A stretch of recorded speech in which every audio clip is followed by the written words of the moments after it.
Alrighty. Let's see.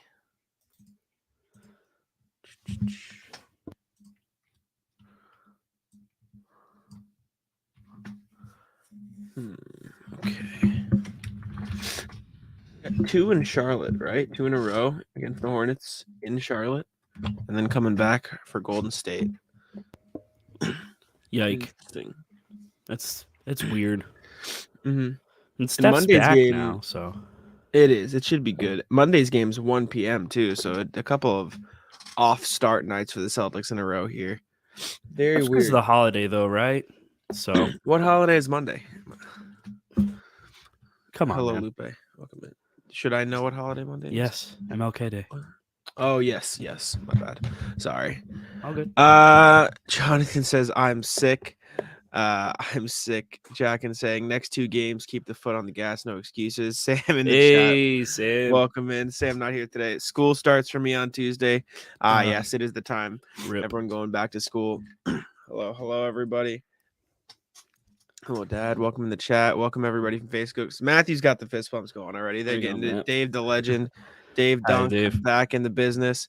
Landon is correct though. Brogdon is out for personal. Is he out for personal reasons? I thought they made Brogdon available. Oh, they might have. He was listed as questionable, but I haven't checked it since then. That was a little bit earlier. I thought I saw the injury report say Jonathan available. I'm says gonna he's double in. check. Let me double check that here. Hope everything's Malcolm all right. Brogdon, an hour ago, according to the Celtics official Twitter page, Malcolm Brogdon is available, so he will be available to play. Okay.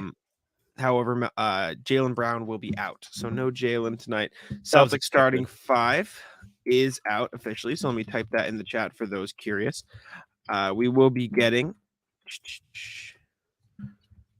Smart, White, Tatum, Horford, and Robert Williams in the starting lineup Double for bigs. the Celtics tonight. Double bigs is correct. Hmm.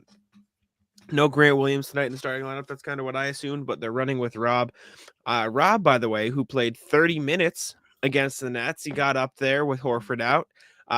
It makes me curious as to whether or not he'll play that time again today against the Hornets with Horford available. Do you think they'll double back and go back to the 22 to 25 minutes, or do you think they'll play him the normal time? I think it depends how tonight goes, right? Because Charlotte's one of those teams where, as Jonathan's saying, it could be a trap game. You can't sleep on them, but at the same time, I think that there is a chance for them to potentially pull him later in the game. I mean, we saw Kornet give some serviceable minutes. So with Al Horford back, hypothetically speaking, you should be able to stagger those guys, shift Al over to the 5, throw Grant in there. That means Rob gets some rest. So I do expect the minutes to go down a little bit tonight. But eventually they are going to start trying to, test this limit, test this boundary, see if they can bump him up a little bit, probably go anywhere. I honestly, I think he wants to be between 25 to 28. I think that's his sweet spot. And I think you can go over that, but I think in order to keep him like healthy and consistent, I think 25 to 28 is that sweet spot. I think if that's what he plays every game, that's perfectly fine by me. I agree. At least until the playoffs, because that's when you really are going to need him. I think John saying Hornets are going to fight. Don't want to get embarrassed by the same guys back to back like the Magic. This is true. Hornets have been the worst team in the East this year, though. Are they the worst record in the NBA? I know they're down there. Hornets are 11-32. That is the checking the West second worst record in the NBA, behind only, or I guess ahead of only, the Rockets. Jay Cruz talking, if they're not going to sign Grant, I want them to go after PJ Washington. I understand it. At that point, though, I feel like you're picking the straws. I'd rather just see them extend Grant. I think he's much better than PJ Washington. Where is it today? He's starting for the Hornets. McDaniels is a guy mentioned in trade rumors. If the Celtics do want a cheap option, the Hornets are willing to give him away. That could be something as well. They've been worse, but LaMelo has been out. This is true, but I don't think they've been very good since he's gotten back either. They're 2-8 in their last 10. So LaMelo is unfortunately not making the biggest difference that they might have wanted. Matthew saying Brogdon's still out for personal reasons. Says he's available on their Twitter, on the Celtics team Twitter about an hour ago. I'll paste it in the chat for everybody, but this was tweeted out by the Celtics official Twitter account at 4:52 p.m. today. Excuse me. So this is what we're reading. Malcolm Brogdon available, tweeted out by the Celtics. Matthew saying Grant will end up getting an extension, a big one too. if we get the championship. One game at a time, though. Let's go. Tend to agree with that. Yeah, and I've been saying this. I mean, on the All podcast good, all the man. time, and I assume you agree. Oh yeah, no worries. I think the Celtics are to regret not paying Grant what he was asking for ahead of the season. I think he's going to get some huge offers in free agency, because I just think he's like the exact type of player that these rebuilding to contending teams will overpay. I'm not saying it's like I'm not trying to equate it to the DeAndre Ayton thing because that's obviously a different level of player. But like if you look at the Pacers, who are a playoff team this year, you look at the Pistons and the Magic, and those level of teams looking to be playoff teams, paying Grant $20 million like to steal him away because not saying that That's he's a worth lot of that. money.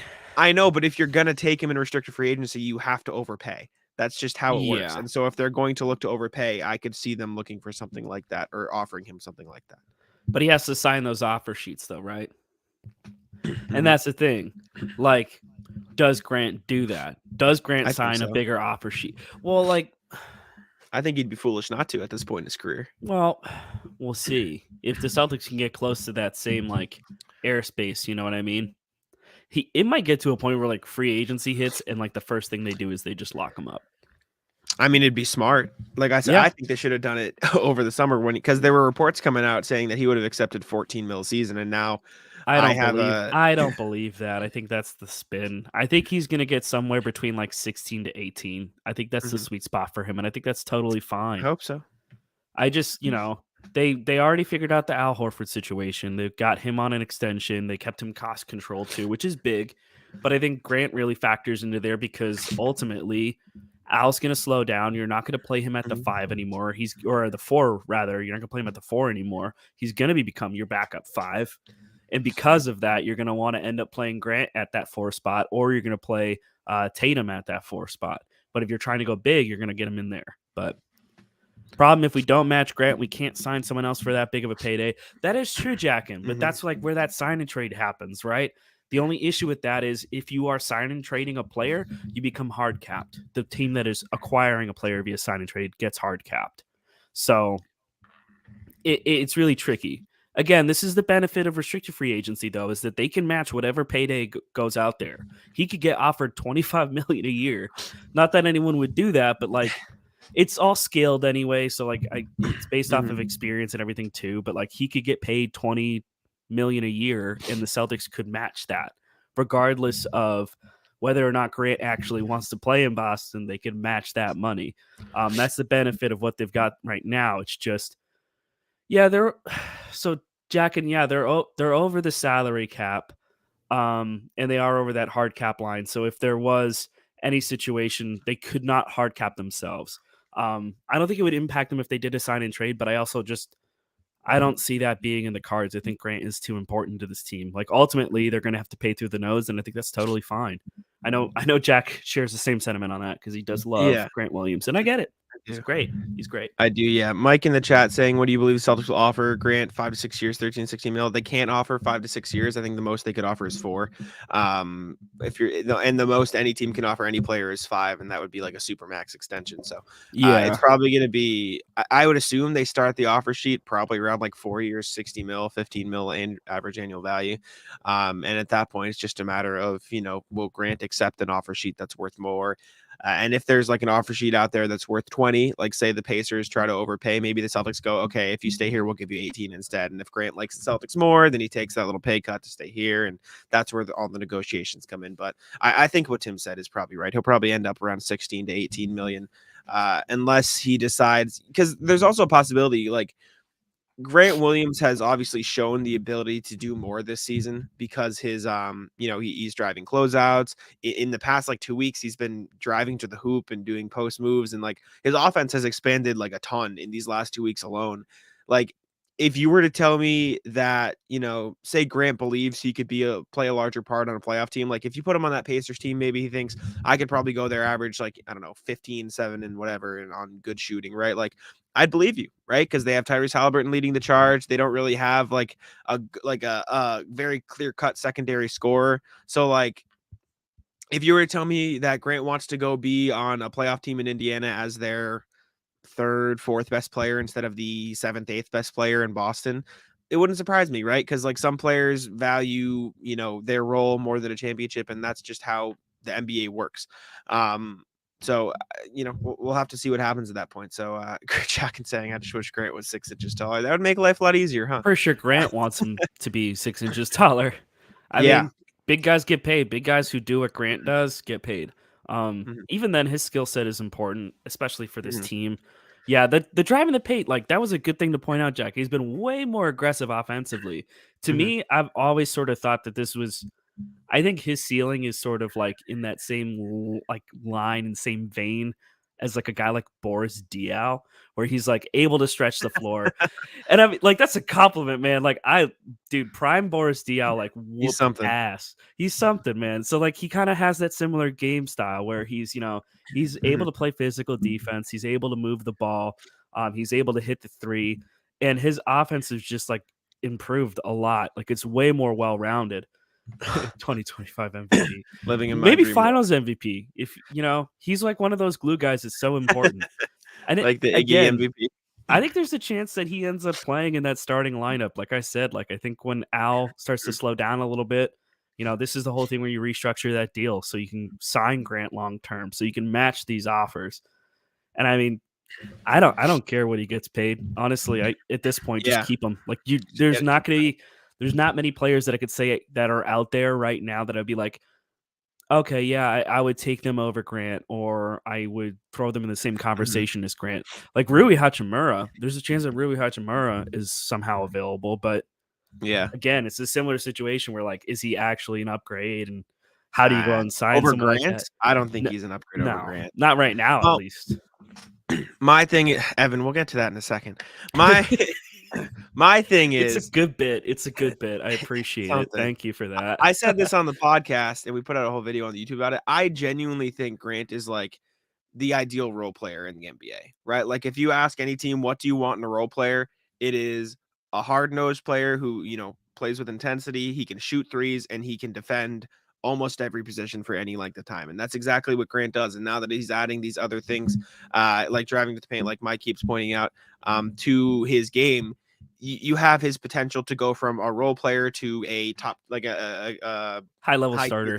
starter. Yeah, that's what I was going Yeah. for. So like those players get money, right? Like we're talking about an NBA where Joe Harris got 17 mil a couple years ago, where Duncan Robinson got 15 mil. And I know You these are can't play overpays. you can't play that game exactly. Like it's all just like everyone's contract is dictated at what the market is and also what the salary cap Exactly. is. I No, think about like exactly. That's Evan what I'm Turner saying. getting like 17.5 million a year when the Exactly. salary cap hit that massive And like boom. I'm not saying Joe Harris deserved that money, but I'm saying if Joe Harris is going to get that money and teams are going to take a chance on a player, 24, my sister in the chat, this phone's, a 24-year-old who can do all of that and is a role player, like if there was a player teams are going to feel quote unquote safer giving money to, it is not a guy like Duncan Robinson and Joe Harris because maybe they're afraid of those. It's somebody who can give you more than just a one-dimensional game, and I think Grant does that. But uh, Jonathan being a little out of pocket saying he's chubby PJ Tucker. He's slimmed down that's a rude. lot. That is Grant is very better rude. than PJ Tucker this year, so we can Oh we can yeah. we can call it on that. But we No, do I yeah. my dad, everybody fist bumps to Grace.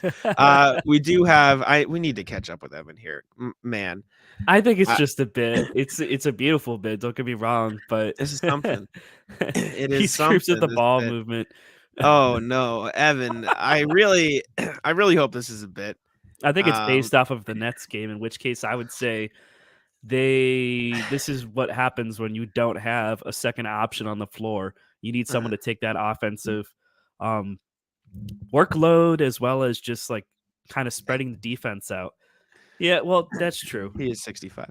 Well, I sort of understand like what Evan's saying in this comment, not the trade Jayson Tatum thing, obviously, but I talked about this on How About Them Celtics podcast, shameless Hmm. plug.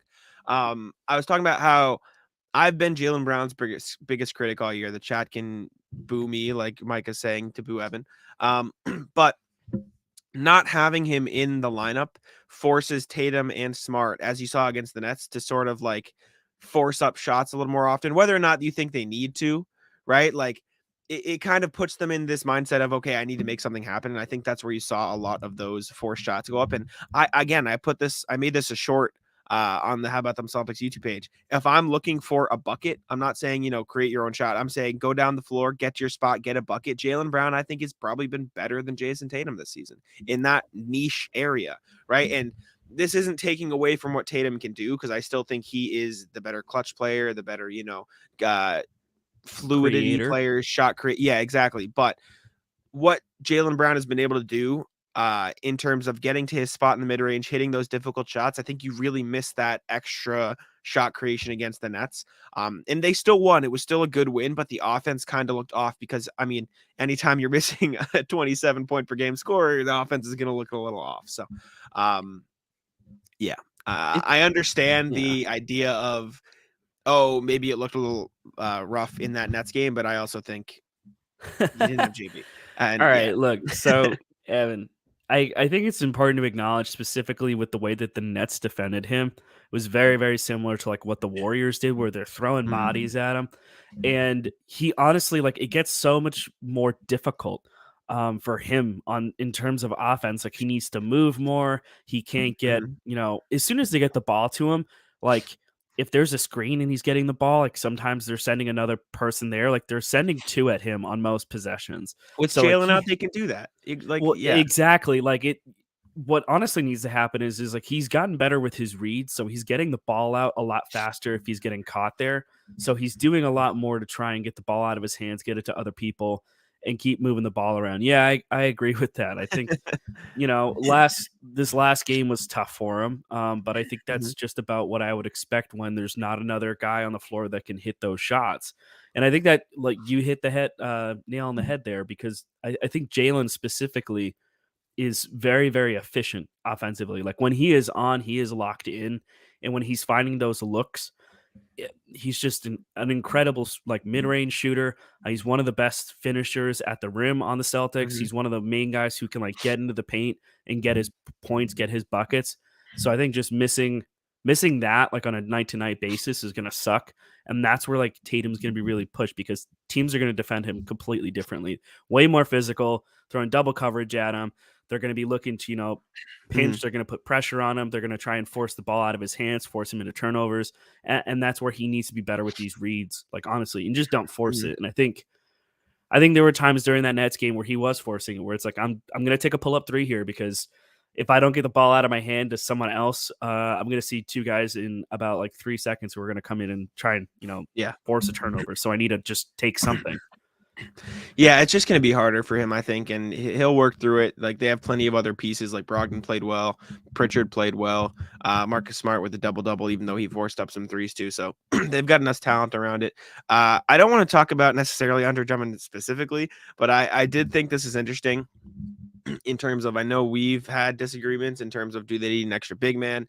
That being said, Luke Cornett did play really well against the Nets. He looked really, really good in terms of defense and getting some buckets when the Celtics needed it.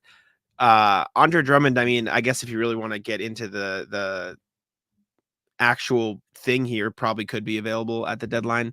Do the Celtics need it? / should the Celtics spend their trade assets on an extra big? I think is the question. I know I don't necessarily think so. I've always been of the belief that they should go after a wing or a forward, because it'll help take some of the pressure off the Jays. And with how Sam Hauser has been playing and his shot being down, I think they could use some extra depth at that position instead of the big man position, especially with Rob back and Grant able to play up. But curious. I thought this could be a discussion. I think maybe looking at someone who can, play a little bit of four, maybe some stretch five, I think would be good. I thought it was something interesting that Jacken said here too. Does it feel like the Celtics were showcasing Pritchard? I think that they turned to him because Jaylen was out, but he did look pretty damn good. Good. And I think that he's looked good for a few games now. Yeah, and I think that's the big thing, right? Is they're tending to lean on him in order to make sure that you're managing other guys' minutes, and you've gotten Malcolm Brogdon into the fold, so that's important, and you want him to take on a bigger role. But you have no idea if that's something that they're just trying to manage his workload so he's fresh for the playoffs. I was listening to Garden Report when I was doing it after the game the other day. A-Rod Blakely kind of hinted at that, like maybe potentially being something where you see Malcolm Brogdon's workload go up in the postseason, so that's why you throw Pritchard in there. When he has a good night, you can take some of that workload off of Brogdon. So I mean, there's an entire possibility that they're just giving Pritchard run in order to boost his value. Yeah. It could also just be riding a hot hand where it's like, hey, we want to boost up your confidence because we know that you have a skill set that is useful for this team. And we want to see you succeed. So that could very well could be it. I think in terms of what they need though, like you could get a big on the buyout. Like I don't think it needs to be anything crazy. I'd rather have some Mhm, flexibility at the 3 and the 4. So someone who could play either mhm. forward spot, I think is important. And if they could play small ball 5, great. But I think they just need to find someone who can hit the 3. I mean, I would look at Sadiq Bey. I just don't know. That trade cost seems really, really high for what it Yeah. was. I mean, looking at maybe Javante Green or Derek Jones Jr., those are two Mhm. guys I'd love to get, especially Javante. It'd be cool to get him back. Connection with Tatum, former Celtic, all good stuff there. I think Um, like best of both worlds scenario, excuse me, would be someone that could fit in one of the TPEs, so you don't have to trade Pritchard. You can still have that flexibility, and you just mhm. kind of fill in the Noah Vonleh space that you left. We have some talk about Jake Crowder in the chat. Francisco saying Jaylen Brown doesn't like him. Talking about past things. I don't know. Maybe I do think that Crowder's contract's a little rich for my blood because of what you'd have to Yeah, give up. Like I wouldn't trade Pritchard for Jay Crowder at this point. Kyle Kuzma, Otto Porter is out for the season, so that is yeah, unfortunately no. He would have been probably perfect guy because of his contract. Kyle Kuzma, if you ask me, would you like here? This is my thing on Kyle Kuzma at the very least. Would I trade like Gallinari, Pritchard, Jackson, and like a pick for Kuzma? Only if Wick is willing to open the bank and extend him, right? Because at that point you could like you could offer him a deal and keep him around, and then you could match a Grant deal so he stays. So then you'd have Kuz and Grant moving forward. If Wick is willing to open up the Brinks truck and do that to sign Kuzma for a long term, sure, I'd be fine with that. But if it's just for a 1 year rental, I wouldn't trade Pritchard because then you could look to move next year. And like Jacken says here, Javante did have knee surgery, so that maybe that yeah. could play It's a only factor like too. 2 weeks. I think that would put me off of it to be honest. But his money is so small, so that was Mhm, also my thinking too. I mean, by the time the trade deadline rolls around, he should be back and playing again. mhm, There was one thing I wanted to hit up on here. Jonathan put this in here. I think Smart's actually been one of the better finishers around the rim too. He's really, really definitely. crafty when he gets in the paint. And because he's got such a a frame on him, he's able to absorb a hit and finish through it, and draws a lot of contact too. So when he's aggressive like that, the team is actually flowing really, really well. I prefer that over him taking threes. Like I think he is much better at drawing contact, finishing at the rim, than a lot of people might realize. So yeah, Mhm. I definitely agree with that. And Landon, I do agree with this as well. Like I think Kyle Kuzma is going to be expensive. I think Jay Crowder is expensive. If Jay got a buyout, that's one thing. Like if he got bought out, that would be massive. Sure, But yeah. I also am wondering what the hell is going on with that situation. Like, did you see the It's very story the other weird. day?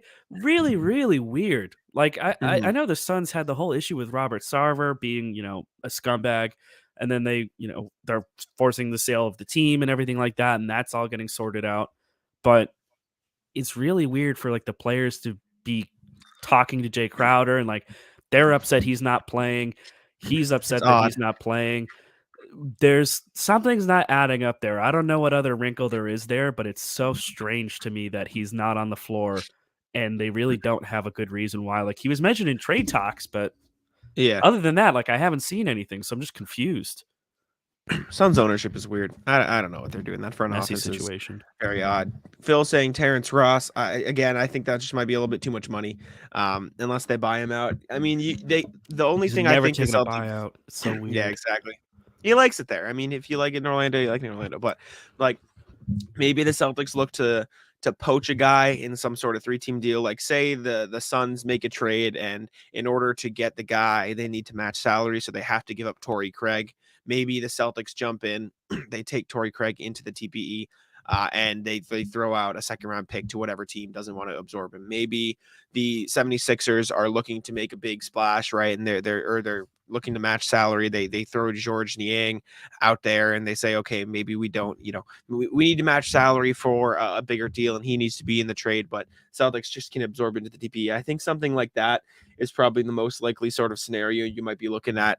Um, you know, a trade somewhere else that somebody needs to dump a player and the Celtics had that TPE to take it. I just don't think there's going to be any crazy deals going out there. Like I don't think Pritchard gets traded at the deadline this year, and if it happens, it happens, right? Like I'm not going to be crying if Pritchard gets moved. It's just if anything, it's probably better for his career to go to a situation where he can play more. But I don't know. I just don't really see it happening unless there's some sort of bigger deal, like a Kuzma or like a 10 million plus player. Which again, I don't think is very realistic for the Celtics at this point.